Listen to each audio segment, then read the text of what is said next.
Good afternoon. This is Dan Lemire. I'm the Executive Director of the Society for Biomaterials. Welcome to today's webinar. Bear with me for just a moment. Before we get started, if you have any questions, please type them into the questions pane. We'll do our best to address them throughout the discussion. A recording of today's webinar will be available on our website the next few days. Please allow me to introduce Jason Guo from Rice University. Jason was recently named a future faculty fellow and works on injectable hydrogels for bone and cartilage repair in the lab of Antonio Smikos. Jason is the president of SFB's National Student Chapter. Jason, take it away. All right, well, thank you, Dan, for the introduction. For any of our student chapter members, I'd just like to make a very quick announcement. We'll be opening our call of nominations to the SFB student leadership on July 12th. With elections happening at the end of September. Essentially due to the postponement of WBC, the World Biomaterials Congress, we'd just like to push back our schedule a little bit and give everyone a bit more time to submit their nominations. So with that said, let's go ahead and move to the webinar portion of our meeting. So I'm sure that many of you listening, like myself, have been focusing on your remote work and how to continue building your career while you're away from your lab or from your workplace. So today we'll be discussing that very critical topic, which is to how to further strengthen your career during these very unique times through online branding, networking, and job applications or internship applications. So joining us today, we are fortunate to have 4 experts in developing career skills and in developing that online presence as young scientists. So please allow me to introduce them. First, we have Bob Bullard, who is the Director of Career Advancement at Rowan University. He's helped countless students develop career skills and also help people navigate their specific concerns during this pandemic. Next, we have Dr. Lisa Volpatti, who is a postdoctoral scholar at the University of Chicago. In addition to her research in smart drug delivery, she has excelled in scientific outreach and in supporting women in STEM, for which she has received several awards. We also have Dr. Ritu Raman, who is a postdoctoral scholar at the Massachusetts Institute of Technology.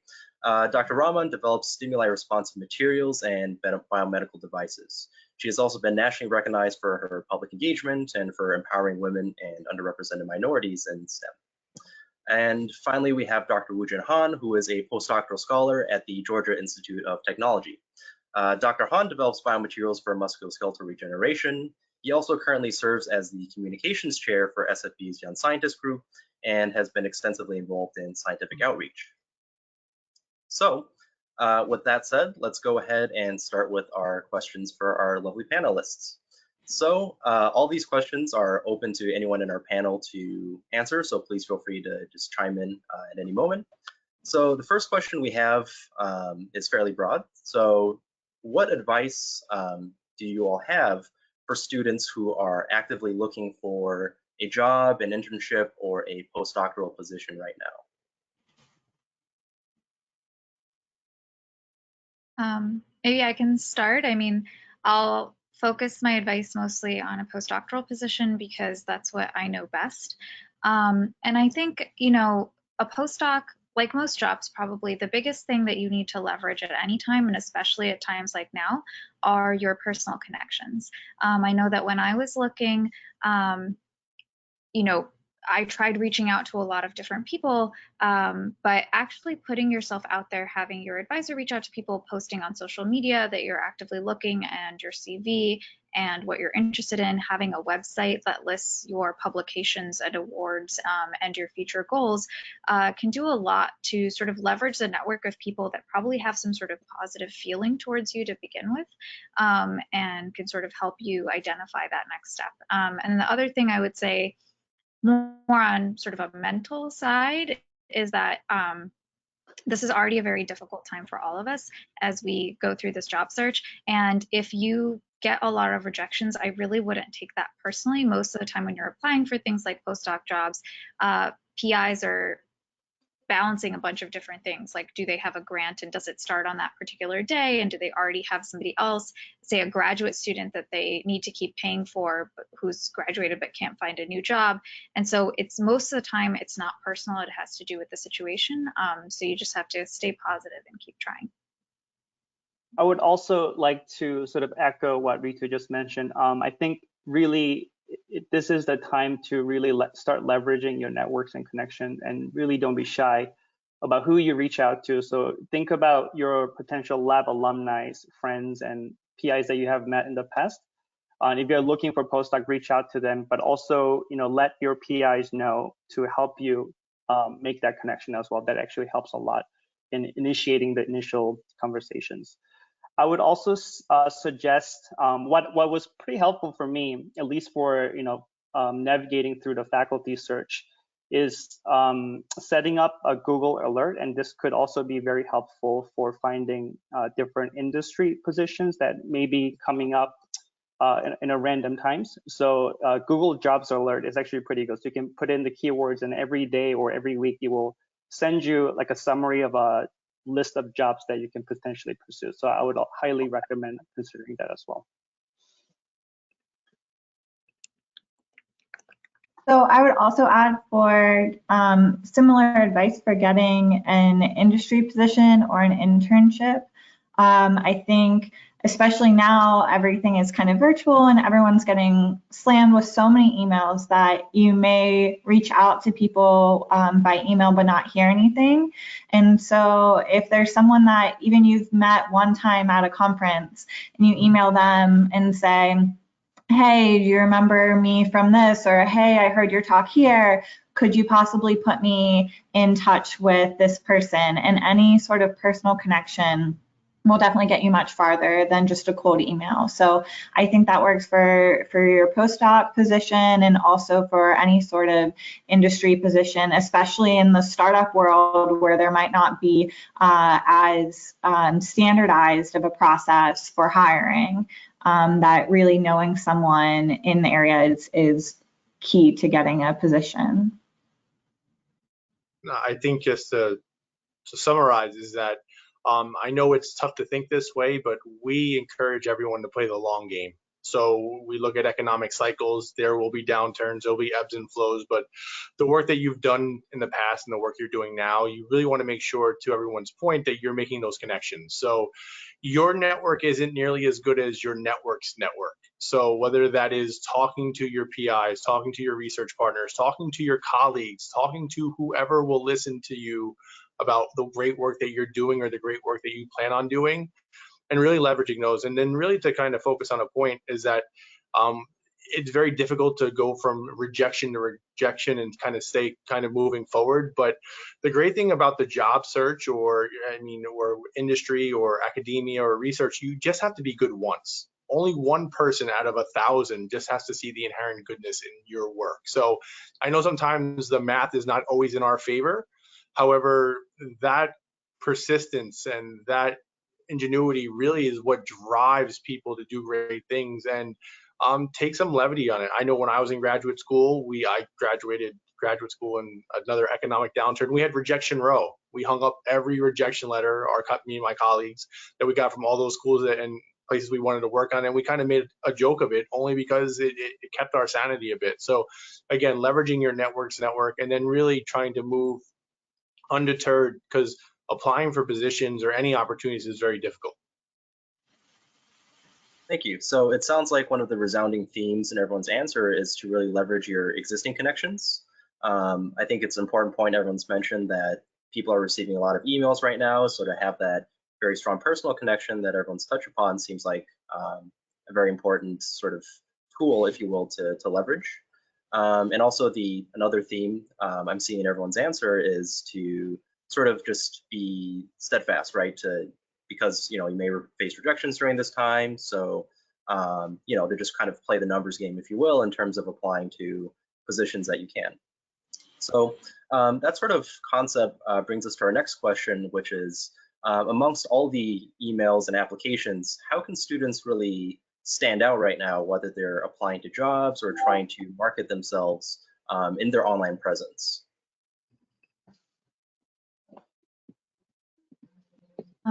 I can start again. I can maybe just share what I did, and I think having that adapt to different people and the jobs they're searching for would be pretty easy. So I think the really important thing regardless of what you create and what message you're trying to give, is to have a very cohesive message across all platforms that you choose to use, and to target it very specifically at the types of jobs you're looking for. It's very hard to have an online brand that like makes you equally likable as faculty, or you know, as a startup, or to do venture capital, or to do consulting. Like, that's a very difficult message to create. But if you were going to apply for a job like faculty, you know that the things that they look for are research, teaching, and service. So you can make a website that highlights your publication and awards, your teaching experiences, and all the outreach that you've done. I mean, that's essentially what my website is. It's my CV, but in a more dynamic fashion. And I do the same thing on Twitter and LinkedIn. And I think that that works very well. The one thing that I would say is that I do all three, but there's no reason to do all three. If you're applying for industry jobs, probably focusing on LinkedIn and having a really nice bulleted version of your experience would be very helpful. But if you're looking for something more in public engagement, or you know, VC, having a bigger presence on Twitter might be more helpful. So kind of knowing what you're looking for and working backwards from that can be great.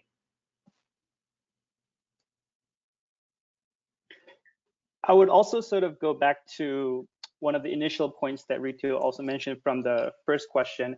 I think having an online presence in one form or another, I think it's important, and I think it tends to be very helpful, because it usually adds that personality or character that may not be reflected in a traditional paper job application, such as CV or research statement, whatever, right?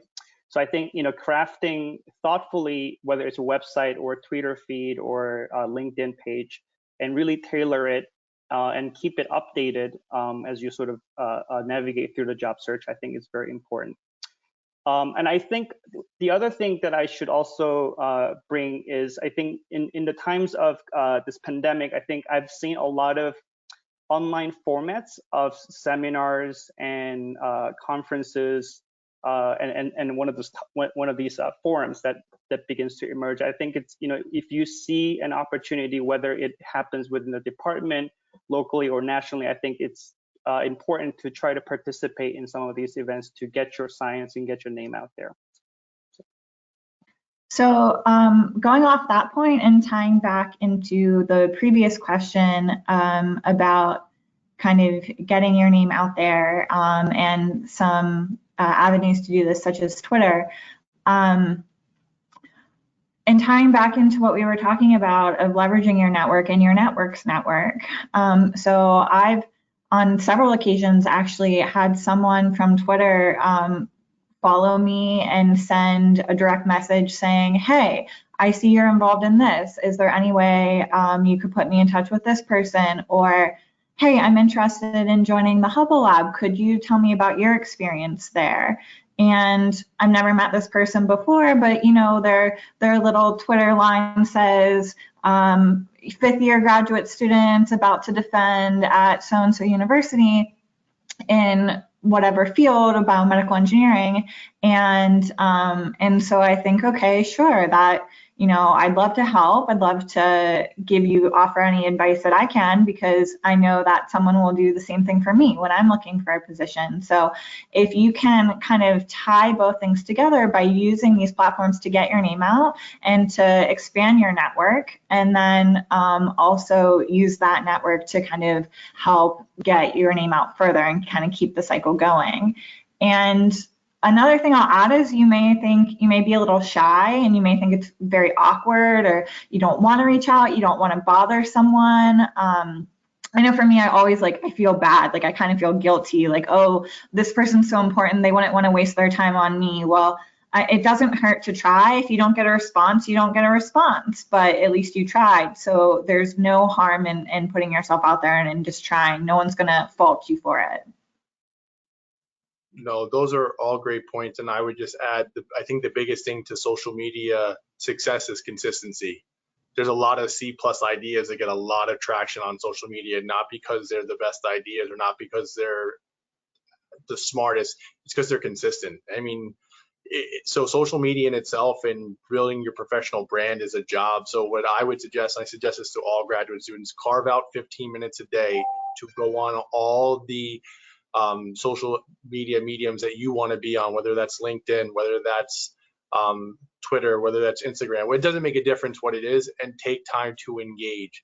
And to Dr. Valpati's point, I think really important is the way you ask people for advice versus asking for a job is paramount. If someone were to say, hey, I need a job, I would say, here's our job board, or here, hey, can you tell me what you like working about in your lab or your location? I can almost guarantee almost everyone wants to talk about their research, their work, what they're doing, what the place of work is like. The second you make it transactional is when you start to lose out a little bit. So again, start thinking and playing the long game, because that could be a connection that might not yield a job or a placement or a postdoc today, but that could be a research partner 10 years from now. That could be someone that could connect you with someone down the line. But I would say, going back to my initial point, is consistency. Your goal really should be, especially on places like Twitter and LinkedIn, post once a day. Engage with another post once a day. Add 3 followers a day. The algorithms on Twitter and LinkedIn especially only benefit the people that follow and are engaged more with the platform. The less you engage, the less you'll get out of it. Wonderful. So it sounds like some of the central themes here are, one, to be very targeted in your branding. So if you know sort of, what industry, what fields, or what kind of profession you want to go into, to be very targeted and specific in the way that you market yourselves for that position. And the second is to sort of make your interaction more sort of about learning about this other person rather than making it transactional in terms of like asking for help. So as a sort of follow-up question to that, I was wondering if you could all give some advice in terms of making that correspondence. How do you make it seem, or how do you build a sort of more of a genuine relationship and more of a, say, learning kind of interaction, as opposed to making it seem sort of transactional, as we mentioned, as a negative?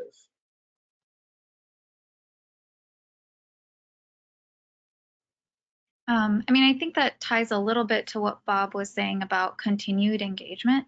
There are definitely people, for example, on Twitter, who are a couple steps ahead of me. Like they're a couple years earlier in their training, so they ended up being faculty a few years before I started applying. And right now, a lot of the advice that happens is essentially one way, right? Like, because they have experiences that for the most part I haven't had. Sometimes they have questions for me, but most of the time it's me asking them for advice. Something that I've noticed is that if they have some sort of genuine liking or care for you, I think most people are pretty happy with those one-way relationships. I know that I have those one-way relationships with people sort of farther down the ladder than me right now, and that works out fine. But the important thing is to, I think, value their time, show them that you're actually listening, and then continually to engage with their posts. So if there's somebody who's been helping you a lot and you see that they just won a grant or published a paper, take the time to learn about it, skim through it, respond to that comment, and be like, great, this is awesome, congrats, so that you can build very genuine relationships with people on Twitter. At least like that particular social media platform there. Most of my close early career faculty female friends are people that I know primarily through Twitter, who have helped me a ton, that I've met maybe once or 0 times in my life.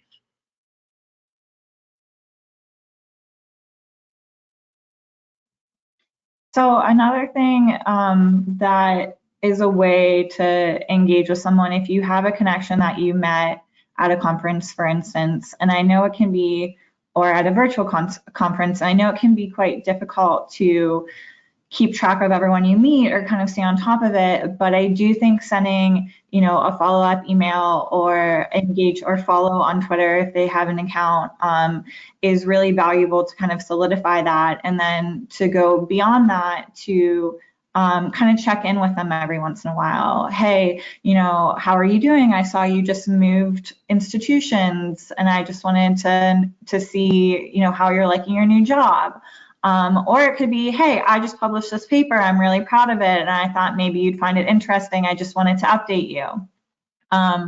Or, Happy New Year, I hope everything's going well with you and your family. It can be anything, just to, not too often either, just if you have something, or once a year, or maybe a little more frequently than that, just to try to stay in touch and have a relationship, so it's not just this one-time connection. And I think just to add to those, sorry, go ahead. I was just going to say that that could even be done by posting, right? Like you could just post, and that could be, you know, if you don't want to have a direct connection or a conversation with that particular person, posting can be an act of updating those level connection peoples. And just to add to those excellent points, I think, you know, the key to building a good relationship is that, you know, is to remember that it takes time. So, you know, if you just send a message and expect that something will come out of it, I feel like that's a wrong expectation. So I think it's good to be patient and be genuine throughout the, you know, this building relationship process. So I would also add to those points. And with that, I think you have to put the time in before you ask for someone's time. So a lot of the things that we talk about when asking questions, every question should really be informed. So in an interview, sometimes it's to show that you've done the homework and prior knowledge, but when you're trying to engage with someone, it shows that you've taken a genuine interest in their research, their work, their family, themselves. So to everyone's point, you know, saying I saw that you just published this, or I saw you move. I mean, I think to reiterate that takes time. That this is not just something that, hey, I'm a random person that we're in a larger organization. I took time to do some research, find out more about you. I'd love to hear more about that. And I think when even, and this is just my experience, even the most introverted person is okay with talking about their work or talking about their research or talking about something that they're really passionate about. And in those cases, it's not forced because it's not a random conversation, that it's something, hey, we have a general likeness to things, or I'm very interested about how you do this. Would you be willing to share? And again, going back to everyone's point, I think most people want to help. Yeah, that's fantastic. So it sounds like continued engagement is very important, and to understand that building that sort of professional relationship, just as a, you know, online, just as it would be in person, is something that takes time. And I'm hearing too from everyone's answers that kind of genuine interest in the work and the things that the person's passionate about is also a good route to sort of build that kind of professional connection. So I want to get back to the point about targeting and really, again, maybe building connections with specific entities, whether these are companies, departments, PIs. Obviously with the current times, we have very limited in-person contact. So the ways that we can connect with these entities has been quite limited. How do you all think that, you know, using these online tools, how can students really connect with the specific companies, departments, PIs, or other individuals that they might be interested in working with? So I think at this point, because everyone has been doing this for a few months now, I think a Zoom or Teams or whatever type of meeting that you choose is now kind of standard, and it is similar to an in-person meeting, just in the fact that everyone has kind of adjusted. So maybe obviously there are major differences, but it's kind of the new norm. But one thing that I think is really important that I still am working on myself is to be extra engaged, because it can be really easy to lose attention for the audience member or the interviewee when they're just looking at their computer in their home. So that is kind of on you to make sure you're engaged and you're active and you're animated and you're holding their attention and showing that you're passionate about the work, and kind of upping your energy level to counteract the fact that they can't see your body language, they can only see your face, and you don't get to interact with them or walk around with them or all these other things that are part of nonverbal communication that are a little bit lost via these new types of meetings. Yeah, I think building on what Lisa was saying about, you know, when you're walking between rooms and stuff, a lot of casual conversations happen there that show your personality. So I even think, like, in interviews, like starting off with things like, oh, like, how's your institution dealing with COVID, or understanding a little bit more about who they are as a person, having a little bit of a casual conversation beforehand and after is not a terrible idea. It makes it less business. Like, I turned it on, I only talked about this and I'm leaving. So I think that's nice. And kind of on that trend, we do have very professional conversations with the people who are interviewing us, but sometimes when you get an offer or you're about to get an offer, or maybe somebody in that organization, you can have a less formal conversation that way. So I know that I've gotten certain job offers in the past year where, you have a very serious conversation with one professor, but maybe there's another professor that's closer to me that I know quite well that's like, hey, do you want a FaceTime tour of what the campus looks like, or the quad, or what it's like to live in this city? Those are the kinds of interactions that I've actually found very useful when making a decision about my career in life. So I would think about sort of doing more personal things. And of course, following up after some of these interviews, I think it's critical as well.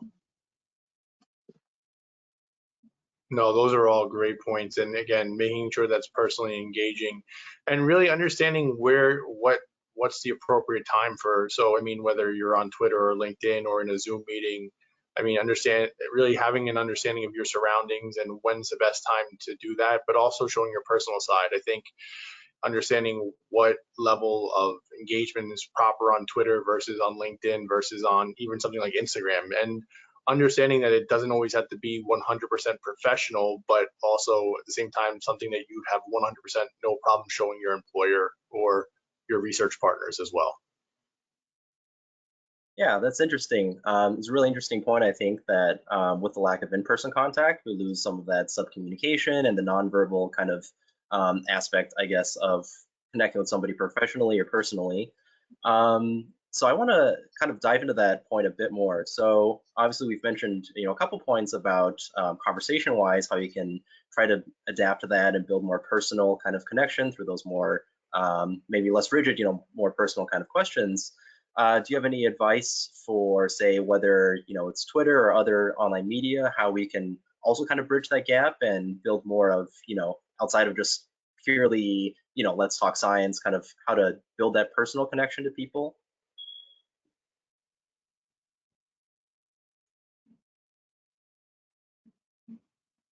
So again, I think it depends on going back to targeting and what you're looking for and what platform you use and all these sorts of things. So if you're talking to an HR person at a company, you might want to be more formal. And if you have a professor at an institution who's quite friendly, then oftentimes you can talk to that person on Twitter like they're your friend. And as long as you stay respectful, and that's totally fine. And the other thing to consider is some people use their science Twitter for also personal life updates.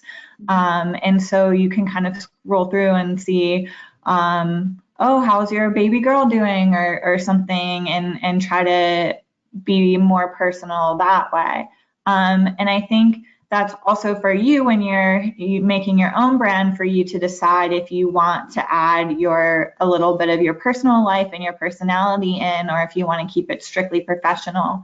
Because I think LinkedIn is more professional, and Twitter can be more personal if you choose to make it so.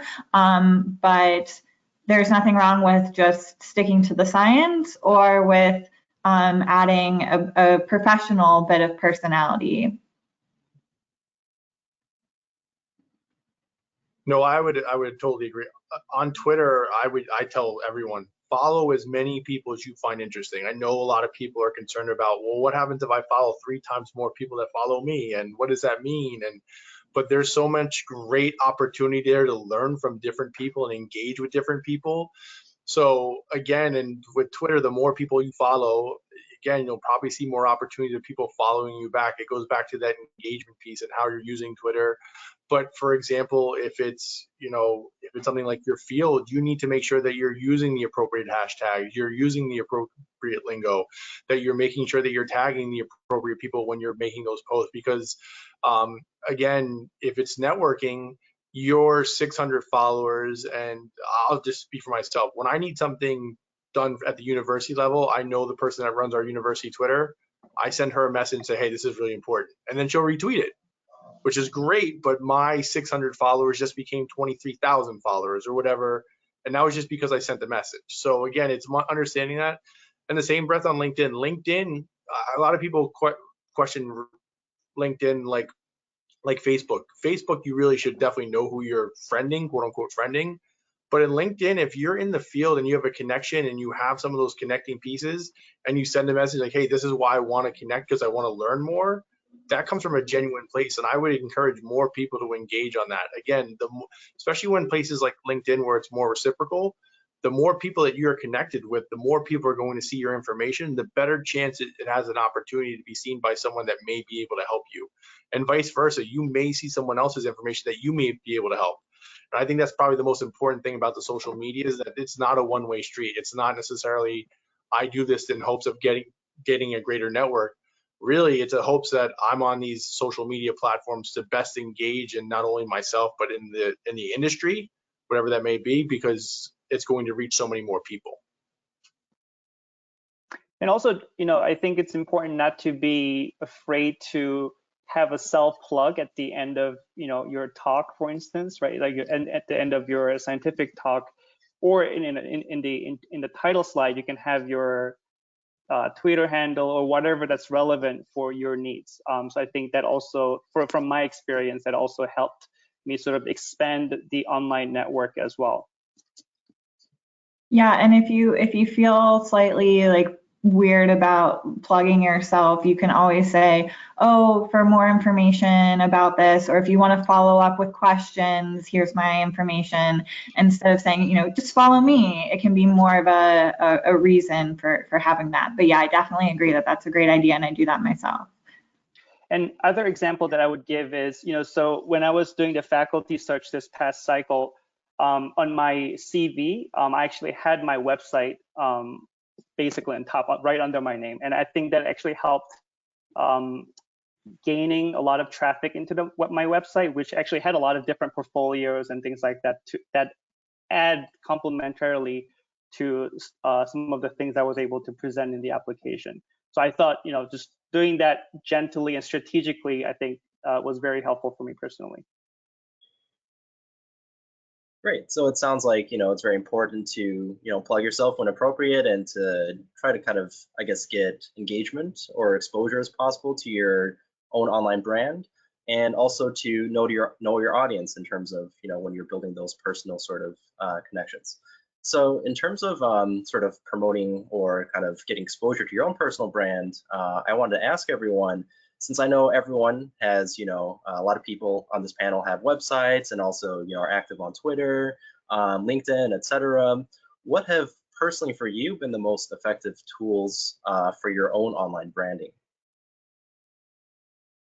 So for me personally, go ahead. No, go ahead. So for me personally, it was the website, specifically for navigating the job search process. Right now, it's currently down because I'm in the process of renovating the website for the lab. But I think that having my own website that I was able to sort of highlight some of my accomplishments that were not reflected accurately or nicely in the application. And also Twitter was nice, but there was sort of a gradual process, right? So if I have a paper that got published, I would announce it on Twitter, and then my PI would also retweet, my friends would retweet, so it would get a lot of attraction to your scientific input to the community. So I would say for me personally, it has been the Twitter, which is a long game, and then the website for targeted job search process. Yeah, I agree with Woojin that for faculty searches, having your own website and Twitter are predominantly the best things. I think the website is, again, for having things like your publications and awards and teaching experience all compiled in one place. Twitter I actually have found very effective in the sense that a lot of search chairs and department chairs right now are very active on Twitter. And so even if they see your name in an application pool, they know you're coming to interview. There were many times during my faculty interview process where people would say, oh, I saw that you had like a paper come out, which like they wouldn't have known because it wasn't on my CV before, but they knew because it happened on Twitter, and that was very helpful. But I think the idea of effective tools is really, again, dependent on like who you're trying to address, right? So Website is good, I think, for most people. Twitter is a really great way for me to connect with scientific peers and people who are just like a couple steps ahead of me in faculty life. LinkedIn, I think, is great for having former professors, people at administrative levels, people whose startups I worked in, those kinds of people stay in touch with my progress over the years, so sort of a higher level base that I'm touching in with. And then I use my Instagram mostly for outreach. So I get a lot of sort of talk invitations and things through Instagram, but they're predominantly to things like schools or groups of women. So it's very active for outreach and it's very effective that way. Maybe less effective for things like my faculty job search. So I just wanted to add about the website can also be useful pre-faculty or other really in any circumstance. So just one small anecdote. Personally, I had applied for something which I thought was quite a long shot, and it was quite selective. And someone after I did end up getting the award that I applied for, and someone on the committee said, you know what, I'm going to be honest with you. One of the main reasons everyone liked you so much is because you had this website that was so easy for us to see everything in one place. And it just like, they had a rubric that they were filling out and they were just like, check, check, check. So, so I would say that it can be really valuable in other aspects as well. No, and I would say for me, at least more, and I would say this for more on the academic side, I think LinkedIn is probably the last uncharted right now for us for a social media aspect. You can gain such a following on LinkedIn with very little work at this point, and that's where the algorithms for Twitter and Instagram have been a little bit more refined, so you get a lot of the same recycled stuff. You can reach almost anyone on LinkedIn. And to everyone's point, it's very easy to promote your center or your lab or your university or your employer while promoting yourself. So these are great ways to not only promote yourself, but promoting a lot of other people and the whether it's your teammates or your classmates, or whether it's research partners or your team or the PI. Again, to all those points, I think that's something you can really drill down. And I think also, and I say this to a lot of our students, the use of you'd be surprised how hashtags still have such a big field, especially if you can make one that becomes not necessarily your own, but just say it's vaccines. How many people use vaccines as a hashtag? And then all of a sudden you become a leader if you start, and that goes back to consistency. But again, the big thing I would say about websites, and to your point, Lisa, is that your website was good and they liked it a lot because it was good. I'm assuming it was good. I'm sure. I'll go after. I apologize, I didn't check before, but make sure when you're doing, whether it's Twitter or whether it's LinkedIn or any type of social engagement, you cannot do it half-baked. It's got to be an all-in. This is going to be seen by a lot of people where this may be their only opportunity to judge me. So that your website needs to be at a level that is professional for your field. Your engagement on all these accounts needs to be at a level that if that's the only engagement they get of you, that they can still hire you or have you as a researcher, or, and to your point, is to have you come out and speak to whether it's children or audiences based off an Instagram picture, which is incredible. Great. I think those are all some fantastic insights from our panelists.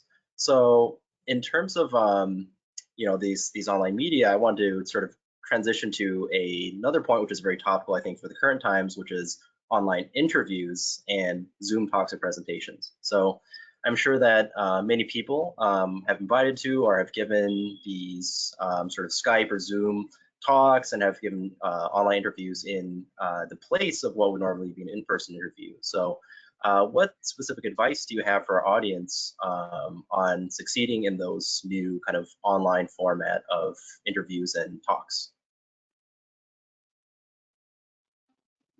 So I actually found one aspect of online interviews better than in-person interviews, and I think that it's something that certainly everyone should utilize. It's very easy to seem like you're sort of making eye contact and paying attention while at the same time typing notes on what you're hearing. And if you do this, I think personally for me, I find it very hard to retain information when I'm meeting 20 people in a row. And then when I send my follow-up emails, I'm kind of like, I think we talked about this, but I'm not really sure. But when you're doing this online interview, you can just write down like a few phrases to be like, oh, they were working on their garden this weekend. They told me about this particular fellowship and resource, and it was great. I follow up. I'm like, oh, hope your like gardening time went great, and thanks so much for this information, right? And it like comes across much more like put together and personalized than it did before. So that's something that I encourage that you do it regardless in any interview. If you can take down notes on your phone or whatever, it's just a lot ruder in person, I feel, to be like typing something or writing something, and you can kind of gloss over that in the online format.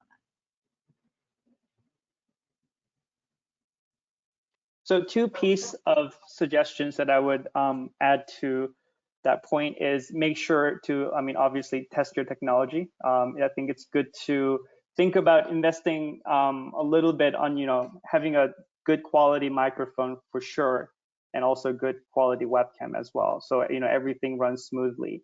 And the second piece of advice that I personally participated in is practicing interview with your close friends or colleagues. And if you can, try recording that interview as well, so you can actually see it after, because as Rita mentioned, it's really hard to sort of maintain the eye contact when you're having this supposed to be in-person conversation, right, digitally. So I think it's good to sort of try recording it and see how you look, and you can sort of refine from there. So I would recommend for an online interview and for presentation and really for anything in life is to control what you can, but not sweat what you can't. So for instance, I have just a white wall behind me. If you want to have a Zoom background or your room, that's fine, but try to kind of minimize distractions and make sure that your computer's working. But if your internet cuts out in the middle and then you have to reconnect, and don't freak out because it happens. People understand that you're working from home. You might be in an apartment building where everyone is sharing internet, or and something might happen. And so to just kind of go with the flow and understand that things might happen that are outside of your control. So you can try to prepare as much as possible, but also know that if there's a hiccup, just keep going and just stay confident and stay calm and just go with the flow. No, that's fantastic advice. Some other things, you almost want to treat it like a TV interview. So there's some things, if you turn on your favorite political news station on cable TV, you'll notice when anyone that's a senator or a policymaker or a lobbyist, they speak, they always look over the camera. It's because they're looking at prepared notes behind them. They all have talking points. So what I would suggest, if you go get a big piece of white poster paper and you write down the things that you absolutely need to mention during an interview with that particular person. So for example, I need to reiterate that I've earned, an NSF grant. I've got to say NSF 4 or 5 times to make sure that this gets through. Or that's one area. 2, I think, like to your point, Lisa, is controlling your surroundings as best as possible. Practicing, for whatever reason, when it comes to our world of work, people will study hours for tests. People will not sleep for 4 or 5 days before an exam. They will lock themselves in a lab to get work done. But when it comes to interviewing, people don't practice. Second thing is I would ask people, what am I wearing? Have someone critique you, and I say critique you. Third thing, if you have the opportunity, someone told me this, I did the other day, during Google Meetups, turn on the closed captioning and read what you're saying afterwards. Because it catches every yeah, every filler word. And to make sure that you're just clear, because unfortunately, when it comes down to interviewing, we're going pretty much off of like the halo effect, the psychological effect that you're gonna get someone's first impression, and that's all you get. I mean, we're gonna get a paper of all your great work. So if you could minimize any things, like you said, like distractions, but I think the one piece that works the best is if you can have all your talking points. Again, think of it almost like a debate or an interview on TV. Anytime someone's asked something, they always get to the point they want. It doesn't mean that you don't answer questions. You're just making sure that I need to reiterate these 6 or 7 things throughout the interview to make sure that I'm doing the best thing possible. I know for me, I've left interviews go, oh my goodness, I didn't talk about my largest grant ever, or we just raised $500,000 and I didn't say a word about it. It's on the resume or on the CV in page 3, but again, it could help you put your mind at ease, especially if you like to prepare if you're more of a preparer for those things in advance. Wonderful. Well, thank you to our panelists. I think for the sake of time, we'll move on to the audience Q&A. So at this time, for anyone in the audience, if you'd like to ask questions to our panelists, you can go to the questions tab in the GoToWebinar interface, and you should there be able to type in your questions, and we'll see them and ask them to our panelists. But while we wait for any audience questions to come in, I have a question of my own, which is for somebody who is currently, hasn't started these steps yet, for somebody who hasn't really had an online presence, what would you recommend from your experience as a sort of good first step? I think starting with a website is a great place. Andy Tay is a scientist, but also a writer who recently published a blog in Nature about how to build your own website for scientists. I would highly recommend checking that out. He lists some basic steps and also links to people's websites like mine and a few others that are applicable at different stages of the career. And I think it's really the most important thing to remember is that most of the time when I talk to people about their websites, they're like, well, I have nothing to put on there, so I'm just not going to start it, or I'll wait till a future date. I mean, you don't have to have a ton of information on there. You just have to have what's on your resume or CV, and I assume that you all have that. No one's going to judge you for not having something that's like super well produced. As long as it's clean and neat, I think that's the best thing you can do.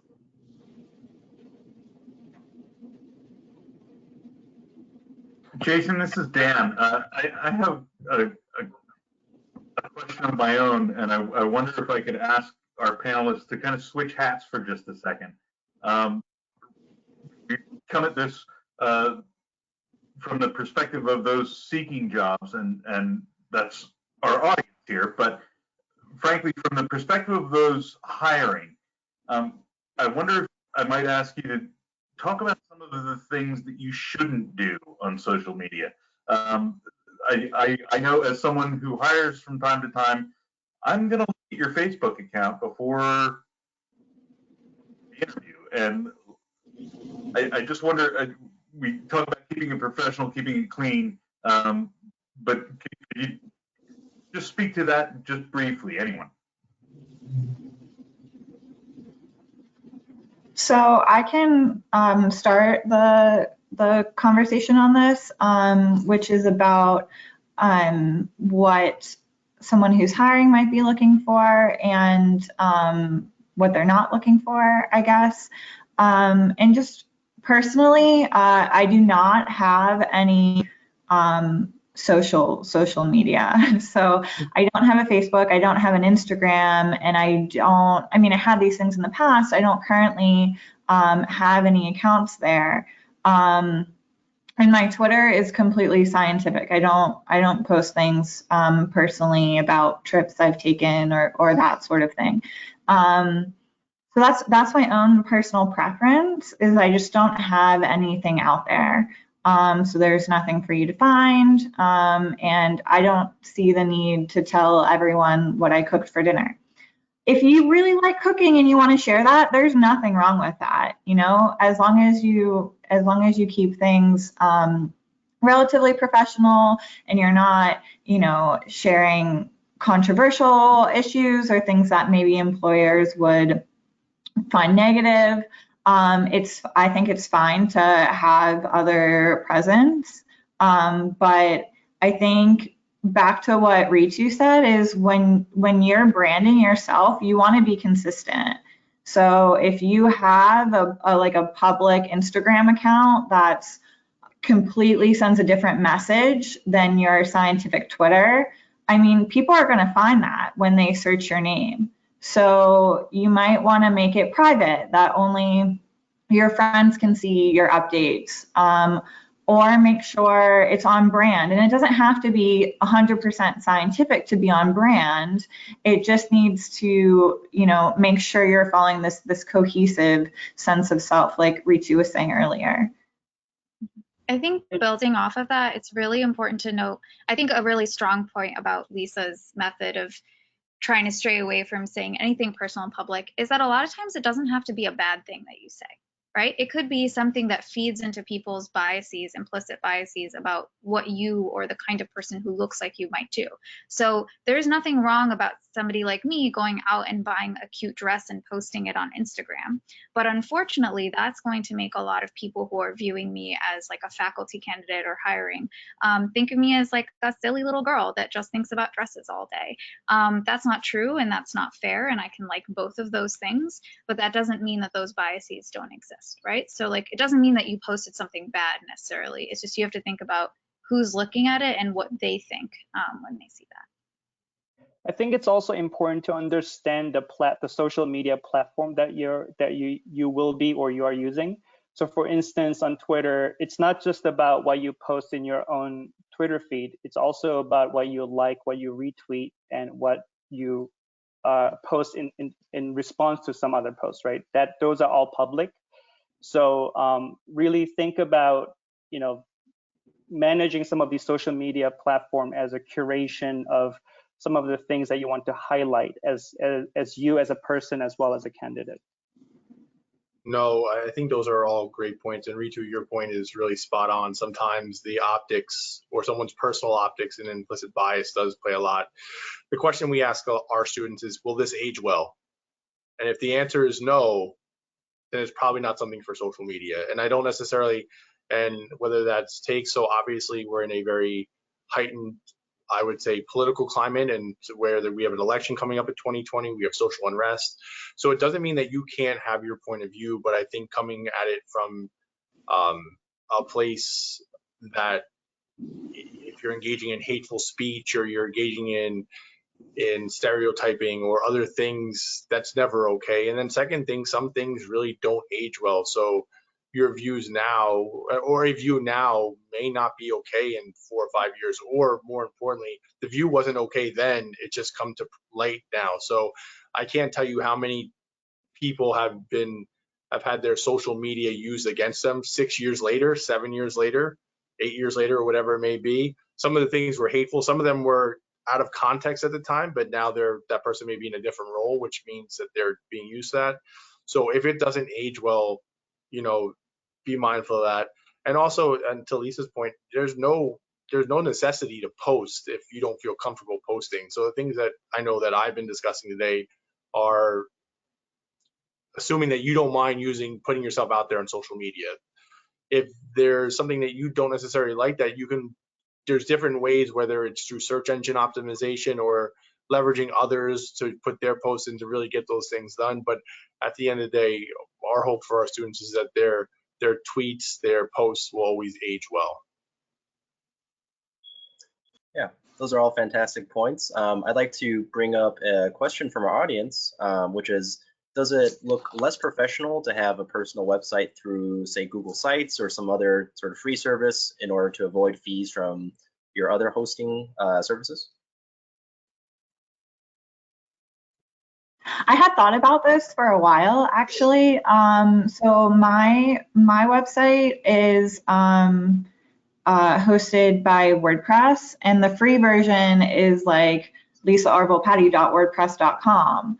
And I thought about it, and I thought, does that look bad? It's only I don't know, maybe $50 a year or something. If you do like a bundle, I don't remember, maybe that's not right. But I ended up deciding to pay for it because I thought that was worthwhile.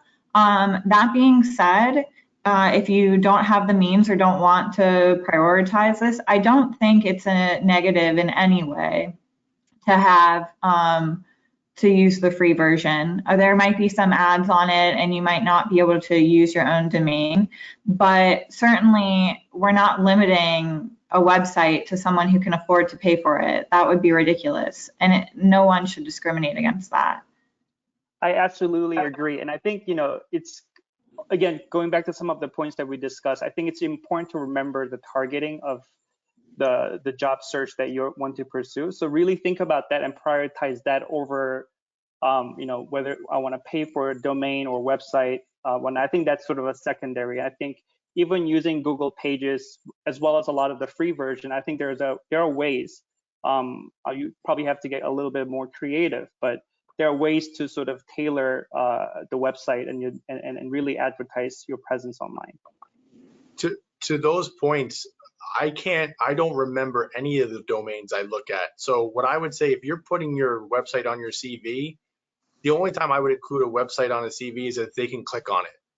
If they can't click on it, no, I don't know of anyone that's not Google searching it later on, or going onto your Twitter later on, or going onto your LinkedIn later on. And then you really can change the site itself to almost anything you want.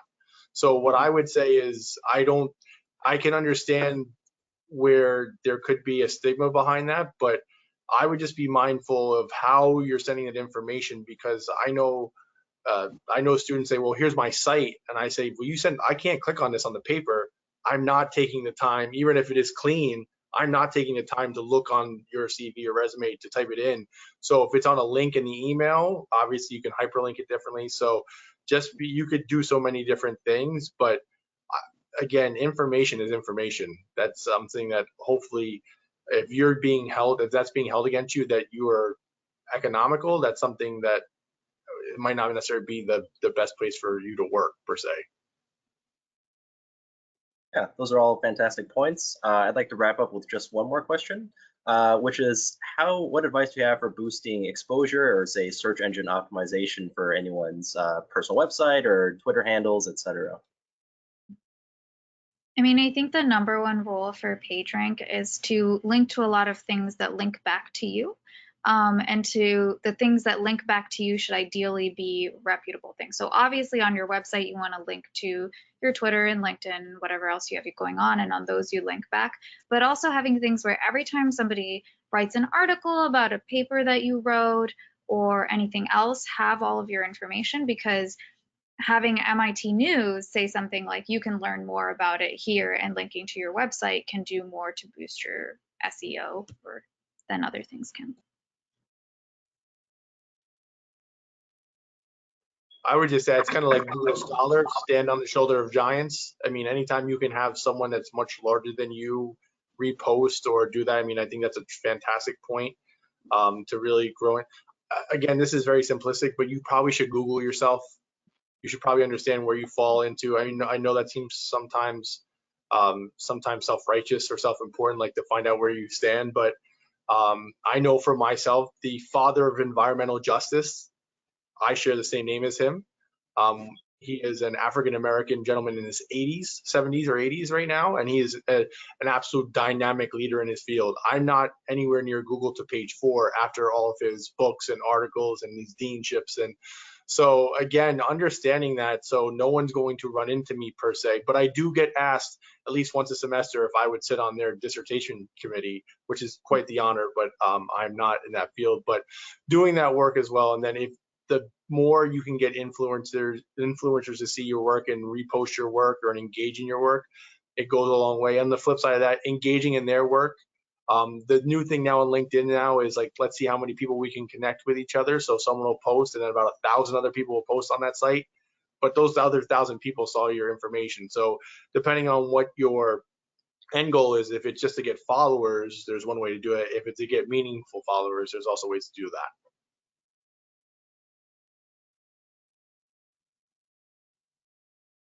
Great. Well, for the sake of time, we'll go ahead and wrap up the webinar then. Dan, do you have any closing remarks that you'd like to make? Dan, I think you're on mute. Thanks, Jason. Yeah, I do have just a couple of housekeeping announcements. First, I just wanted to thank you and Ritu and Lisa, Bob, Woojin. Great talk today. Really appreciate it, and I'm sure our members will get value out of it as well. So thank you all very much for your time, and thank you for answering my question more articulately than I asked it. Okay, let me just share a couple of slides real quick as well. Hope you're all seeing my screen. Our call for ideas is in the field. If you have any ideas for 2021 programming in Chicago, please let us know. The call for ideas is posted at the bottom of our homepage, biomaterials.org, and the deadline is June 30th, just about slightly less than 2 weeks away. Also want to let you know our fall symposium was to have been in December, but we've moved that to July of 21. That'll be in Honolulu, Hawaii, and that's a joint symposium with the Japanese Society for Biomaterials. We have several upcoming webinars, not just the one we're in today, but several more, one on smart dental biomaterials, another one on 3D printing in orthodontics and restorative and regenerative dentistry, another one on T-cell immunity, another one coming up we're partnering with MRS. So please check out biomaterials.org/webinars for a full list of those and to register. And because this is open to all, there may be non-members on the call or viewing this later, so please consider joining the Society for Biomaterials. And with that, I thank you all very much and have a great day. Great. Yeah, I'd like to just close out real quick by saying, thank you, Dan, for hosting the webinar, and a huge thank you to all of our panelists too for speaking on this really important topic. So we hope the webinar, as Dan said, has been really helpful for everyone, and wish everyone the best of luck as you keep building your careers using all these skills. If you're interested in following SFB's online presence, you can also follow us on Twitter at SF Biomaterials. So yeah, thank you, Dan. Thank you to our panelists, and thank you all. Hope everyone has a nice rest of your week. Great, thank you, everyone. See you later. Bye. Thanks. Take care.